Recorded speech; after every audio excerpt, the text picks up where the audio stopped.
बाईग चित्रपट 12 जुलैला प्रेक्षकांच्या भेटीस.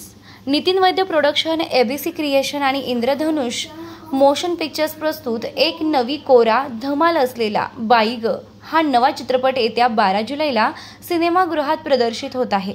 पांडुरंग जाधव दिग्दर्शित या चित्रपटाची निर्मिती डॉक्टर आशिष अग्रवाल, नितीन प्रकाश वैद्य सोबत OMG मीडिया व्हेंचर्स यांनी केली आहे. आतापर्यंत कायम लव्ह स्टोरीमध्ये लव्ह ट्रायंगल होताना दिसायचा, पण आता हे चित्र थोडं बदलणार आहे. एक अभिनेता आणि सोबत तब्बल 6 नायिका हे संकल्पनाच या सिनेमाची उत्सुकता वाढविणारी आहे. हा चित्रपट प्रेक्षकांना निखळ मनोरंजन देणार असून यात हलक्या फुलक्या विनोदाची मेजवानी असणार आहे. दमदार कलाकारांची टीम ही या चित्रपटाची आणखी एक जमेची बाजू ठरणार आहे. यामध्ये स्वप्नील जोशी मुख्य अभिनेता असून यामध्ये तो वेगवेगळ्या वयोगटातील हुरहुन्नरी सह अभिनेत्रींसोबत दिसणार आहे. सुकन्या मोने, प्रार्थना बेहरे, आदिती सारंगधर, दीप्ती देवी, नम्रता गायकवाड, नेहा खान अशा अफलातून अभिनेत्री बाईग चित्रपटात मुख्य भूमिकेमध्ये दिसणार आहेत. सोबतच सागर कारंडे देखील विशेष भूमिकेत असणार आहे. या चित्रपटाची कथा, पटकथा आणि संवाद पांडुरंग कृष्ण जाधव आणि विपुल देशमुख यांचे आहेत, तर ह्यांचे संकलन निलेश गावंड यांनी केलंय. छायांकन नागराज MD दिवाकर यांनी केलंय, तर गाणी जय अत्रे, मंदार चोळकर आणि समीर सामंत यांनी लिहिली आहेत. वरुण लिखते यांनी या गाण्यांना संगीतबद्ध केलेलं आहे. नाही ऑलरेडी लग्न जुळलेले आणि बेसिकली हा लग्नाचा किंवा घटस्फोटाचा सिनेमा नसून नवरा बायकोच्या नातेसंबंधांचा सिनेमा. इथे टिकत म्हणजे अगदी सोपं सांगायचं तर हल्ली आपण वस्तू असो किंवा माणसं किंवा नाती, आपण रिपेअर हा शब्द विसरत चालतो. खराब झालं नवीन, चार्जर बिघडला नवीन आहे, फोन बिघडला नवीन आहे, काय आपण टाकून द्यायला शिकलो. आपण रिपेअर करण्यातली गंमत विसरलो. की पूर्वी व्हायचं नाही, आपण रिपेअर करायचो. आपण ठीक आहे ना, आपण हे बिघडलं ना, आपण एवढं दुरुस्त करू, एवढा एक पार्ट दुरुस्त करू आणि ते वापरत राहू, कारण आपलं आहे ते टाकून द्यायला काय लागतं. नमस्कार, मी प्रार्थना. नमस्कार, मी नेहा. आमचा नवीन चित्रपट बाईग येतोय 12 जुलैपासून तुमच्या जवळच्या, लांबच्या, इकडच्या तिकडच्या सगळ्या थिएटरमध्ये. उत्तम कथानक, उत्तम अभिनेते अभिनेत्री, उत्तम दिग्दर्शन, उत्तम निर्मिती मूल्य, उत्तम सॉंग्स असा चित्रपट आहे. तर सहकुटुंब सहपरिवार जा आणि थिएटरमध्ये या चित्रपटाचा आस्वाद घ्या. आम्ही सगळे थिएटरमध्ये तुमची वाट बघतो. 12 जुलैला बघायला विसरू नका. बाईग केली आहे. खरं सांगू तर मी स्वप्न माझं जगती है आता. मेरा सपना पूरा कर रही हूँ क्योंकि पहले तो मेरा ड्रीम था सर के साथ काम करने का, वो पूरा हो गया. मुझे अपनी विदर्भ लैंग्वेज यूज़ करनी थी, वो भी पूरा हो गया. और आफ्टर शिकारी मैं टाइप कास्ट हो गई थी. तो उसके बाद काफ़ी फिल्म्स हैं जो मैंने रिजेक्ट की कि नहीं, मुझे एक ऐसा सिनेमा चाहिए जिससे मेरी लोग मुझे किसी और नज़र से देखें, एज एन एक्ट्रेस मुझे देखें.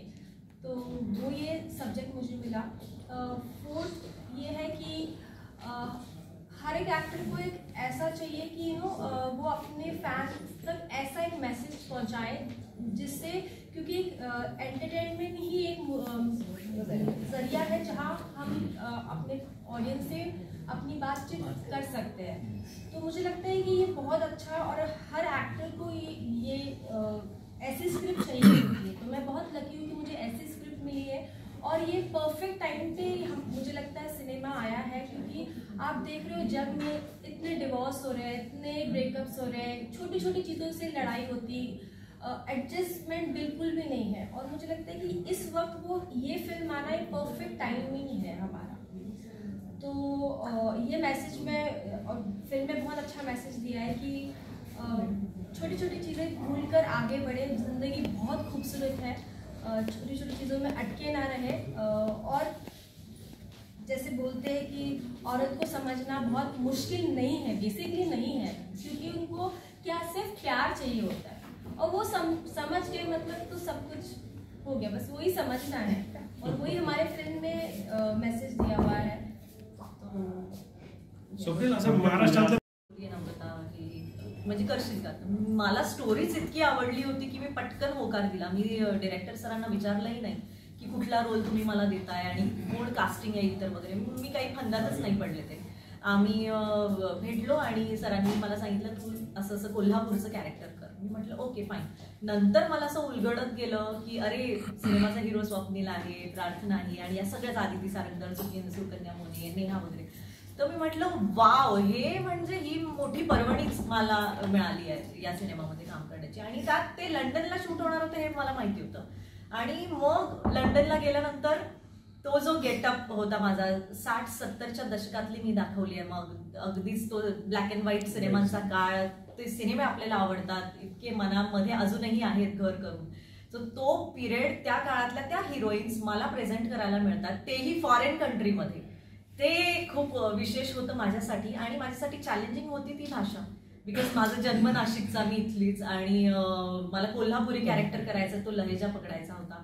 पण त्याच्यासाठी सर्वस्वी मदत मला डिरेक्टर आणि रायटरचीच झाली, कारण की डिरेक्टर स्वतः कोल्हापूरचे असल्या कारणामुळे मला शूटिंग चालू असताना सुद्धा त्या ऑन गोईंग प्रोसेसमध्ये कितीतरी शब्द मिळायचे आणि मी तसे प्रेझेंट करायचे. आणि हा माझा को ऍक्टर होता, त्यामुळे मी याला म्हणजे याने इतकं कम्फर्ट मला दिला होता on a very friendly zone, की मी त्याला स्वतःहून जाऊन विचारायचं हे बरोबर ना, अशा पद्धतीने आपण करूयात ना.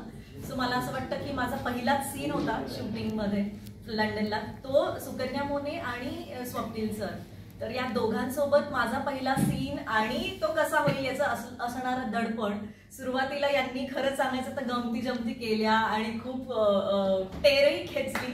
पण ज्यावेळेस आमचा रिअल टेक होता त्यावेळेस त्यांचा सिरियसनेस आणि तो बिईंग अ को ऍक्टर प्रोफेशनलिझम दिसला. त्याचाच इम्पॅक्ट किंवा रिफ्लेक्शन माझ्या कॅरेक्टरवर पण झालं. सो मला असं वाटतं माझं थ्रू आउट जे कॅरेक्टर आहे किंवा जो काही माझा अभिनय आहे तो जर ऑडियन्सला आवडला तर त्याचं श्रेय माझ्या को ऍक्टरनाच जाईल.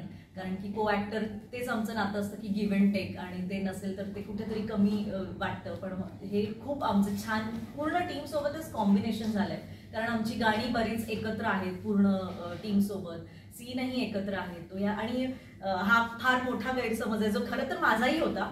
एवढ्या 6 हिरोईन आम्ही एकत्रित. बायकोला काय काय गोष्ट हवी असते, म्हणजे खूप छान गोष्टी खूप छान पद्धतीने सांगितलं या सिनेमात. म्हणजे असं की खूप एक्सपेक्टेशन्स नसतात बायकांचे, फक्त तू छान दिसते एवढं कौतुक केलं तरी बस. जग कौतुक करतं माझं, मला पण होतं की माझा नवरा माझं कौतुक करेल, पण तो ते करत नाही. आय थिंक ह्या सिनेमात त्यांनी बघितल्यावर त्याला कुठेतरी रिअलाइज करायला लागेल. सो